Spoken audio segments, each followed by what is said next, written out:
YouTube, and of course, iHeartRadio. Before I get on out of here for the day, get to some of my NFL picks for the weekend and all of this other stuff, I want to remind y'all I'm taping this on Thursday night because obviously I've got some things to do while here in Vegas because there's two big time fights going on this weekend. One is in the UFC featuring Sugar Sean O'Malley. The other is at the T-Mobile Arena featuring Edgar Berlanga and against Saul Canelo Alvarez. So it's going to be a wonderful, wonderful weekend, very exciting weekend in the city of Las Vegas, Nevada. Make no mistake about that. But I'll be remiss if I neglected to get in a little politics because Mr. Trump, the 45th president of the United States, now running for re-election, trying to become the 47th president of the United States, got roasted in a debate on Tuesday night against Vice President Kamala Harris.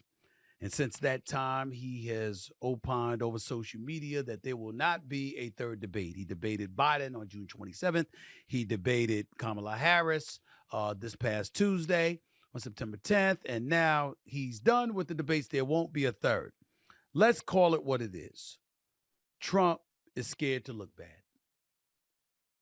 And I can't blame him. I don't think it's the wisest decision. I think personally he should want another debate against Kamala Harris. He just should want it at a different network, one more favorable to him, so he doesn't get to complain about how the network was favorable to her. That's what I think he should want to do. But I don't think your last debate should be the one that we saw just a few days ago where he got romped. I'm just calling it like I see it. I want to remind everybody, I've been of the opinion that she didn't really get to win on too much substance. She didn't address her changed positions, fracking, healthcare, immigration. She didn't really answer the question about the withdrawal from in Afghanistan by American troops spearheaded by the Biden administration. There was a few things that she didn't get into, okay? And we understand that. But Trump let her off the hook because he didn't press the matter. And you know why he didn't press the matter? Because he wasn't prepared. He wasn't prepared. And so much noise has been made about who the moderators were and Lindsey Davis and David Muir and all of that stuff. That wasn't the problem. The real problem is that Trump wasn't prepared, and she was. Now, people are going to sit up there and say she was slippery because she was evasive and she didn't answer the questions, whatever. Well, what politicians do you know that ain't slippery? They all slip and slide to some degree. The issue is that you got to be on top of them so they don't get to be but so slippery and they get to be forced to answer their questions about what their positions may be to the American people. He didn't do that. He didn't do that because she had him reeling, because she beat him at his own game. She came up with one-liners calling him weak and wrong. She talked about his rallies and how people would leave and they were exhausted and bored and didn't want to be there to listen to him no more. She did everything she could to egg him on. You know she was coached. You know Obama had something to coach on. You know Hillary Rodham Clinton coached her. You know a lot of people in the Democratic Party coached her. And she handled her business, and he didn't. So the question is he really, really making the right decision? Is he really, really making the right decision by avoiding debating her a second time, third time overall? I think he is making a mistake. I think he was so bad, and I think he got beat up so bad by her on Tuesday night, he desperately should want a second debate against her, a third debate overall, if for no other reason to articulate his positions. But the reality is that when we listen to him speak, we used to chide Biden about how inarticulate he appeared at times, not finishing sentences, words missing from here and there. Well, guess what? That's what we can say about Trump now. I mean, if you listening to him, he's stumbling and bumbling a little bit more than usual. He doesn't appear as sharp as he was in 2016. He doesn't appear as sharp as he was in 2020. He doesn't appear as sharp as he was June 27th against Biden. So for me, I'm like, wait a minute. I'm torn. I have to confess. And I'm looking at some of my producers and everybody in the West and Knicks and everybody else and Rashawn and everybody. I'm looking at y'all and I'm just thinking along these lines. I'm saying to myself, yo, I don't know if he's making the wrong decision. I think it is. I think I listened to Frank Luntz just yesterday, the noted pollster, spanning 40 years. I'm listening to all of that. But I got to tell you, at where I'm sitting at right now, I don't know. He might be making the wrong decision, but then again, he might not. Here's why.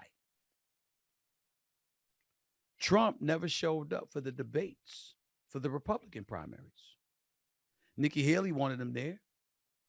Ron DeSantis wanted him there. Chris Christie desperately wanted him there. He never showed. He said, the American people on the conservative side definitely want me. They don't want none of y'all. Y'all ain't going to beat me. Let me take my rallies to New Hampshire and Iowa and places like that. I ain't got to show up against y'all. I mean, please. Y'all are nothing to me. That's what he was saying. And I love Chris Christie. You understand? That's my guy. But he didn't have a chance against Trump. Nikki Haley didn't have a chance.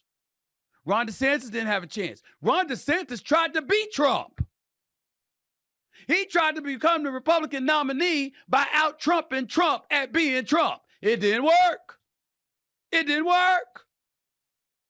So if he doesn't show up at the primaries and he cakewalked to the Republican nomination, despite 34 felony convictions, despite 2 impeachments, despite numerous civil cases against him, if he is still the Republican nominee after all of that,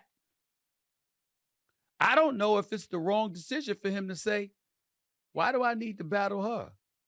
Treat her like she's Nikki Haley. Treat her like she's Ron DeSantis. Treat her like she's them. Maybe that'll work for me, because debating against her, the prosecutors showed up and exposed them. She was ready. You know what Kamala Harris did? You know what the vice president of the United States did to Trump? She treated him like a defendant on the witness stand. She didn't treat him like a peer vying for the same position as she is. She didn't treat him like somebody to look up to who once held the position she aspires to have. She treated him like a defendant on the stand with his life on the line, having to guard every damn syllable he uttered out of his mouth, and got him to fumble and stumble and trip over himself along the way. They're eating pets.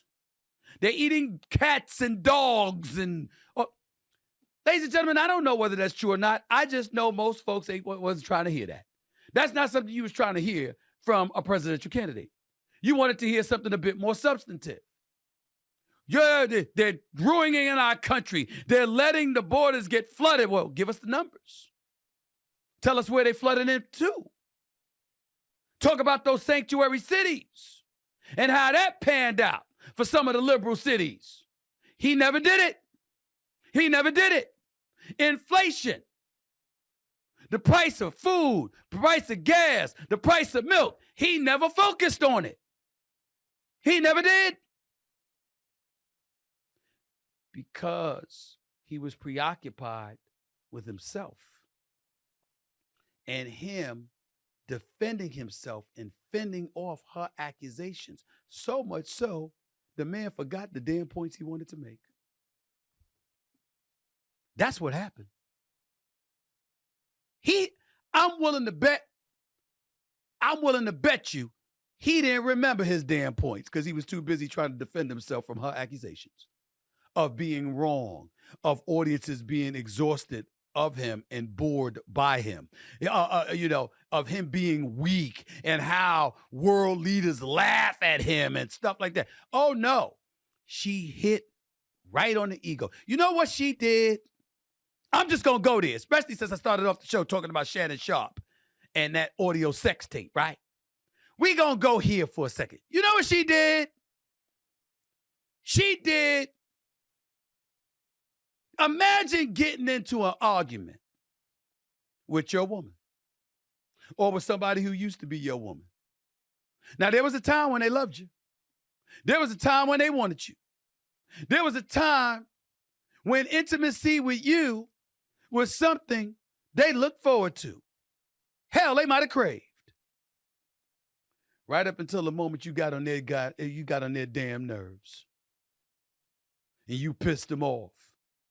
And all of a sudden, they calling you everything but the child of God, and everything that your ego was allowed to be fed off of for whatever period of time you was with her. She just throwing that out right out the window. Oh, I was faking it. I wasn't feeling your ass. You didn't do it for me. I got your nay on you. can't wait for you to leave. They touch on your ego to make sure that when you walk out the door, it ain't with the same confidence you had in yourself when you were with them. That's what the Vice President of the United States did to Trump. In a political way, speaking strictly political, she stripped him of his potency and made him impotent. That's what she did on that stage. So the question is, does he get it back by going to battle with her again? Or does he get it back by going on the campaign trail and avoiding such debate situations? That's really the question mark. We don't have the answer. He supposedly gave it to us already, but we know he's prone to change his mind. We shall see. We shall see. Before I get on out of here, let me inform y'all I'm going to have, I was going to do some NFL picks. I'm taping this on Thursday night.